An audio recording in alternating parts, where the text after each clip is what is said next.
The Slay Safe mask campaign really was initiated because as the city started to respond to COVID, one of the things that we noticed here at the Fashion Alliance was that a lot of the minority mask makers that could use the help had some barriers in being able to apply to be a vendor for the city. The Slay Safe campaign really was initiated to help break down those barriers for that community and then help create an opportunity for them to still be a part of the mask making process that is helping keep people safe here in Columbus, Ohio. You know, the process was actually very tricky. The intention was there, right? But we had to literally do a lot more digging to identify who we could connect with that can actually produce the masks. So, we set up the intention to help, minority African-American mask makers be a part of the process, but we had to reach out. I mean, we were on Facebook, we were on Instagram, we were emailing friends. We're like, hey, do you know someone who sews masks? Because we wanted to reach as many people as we could because there was no barrier on how many people we could help.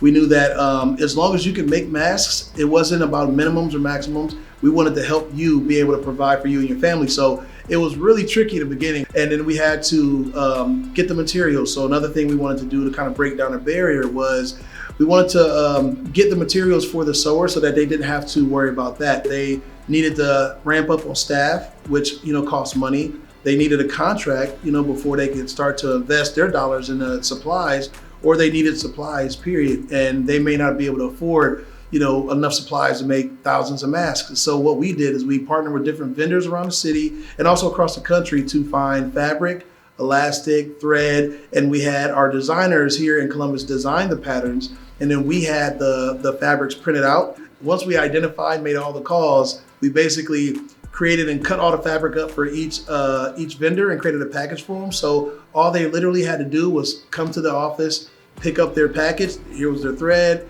here's your elastic, here's your fabric, and we'll see you in a couple of months.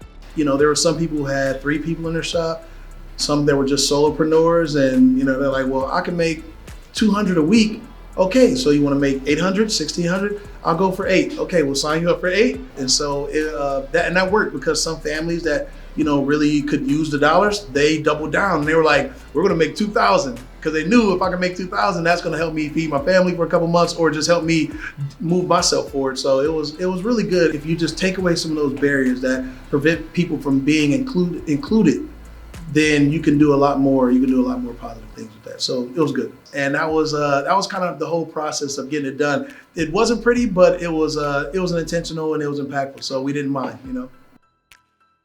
Of course, because we're a Fashion Alliance, we wanted to make sure that there was that this was still about fashion. We knew that it was to support the local community. We knew it was to help people be safer, right, during COVID. But since we're the Fashion Alliance, we had to make it dope. We tapped into our personal networks again.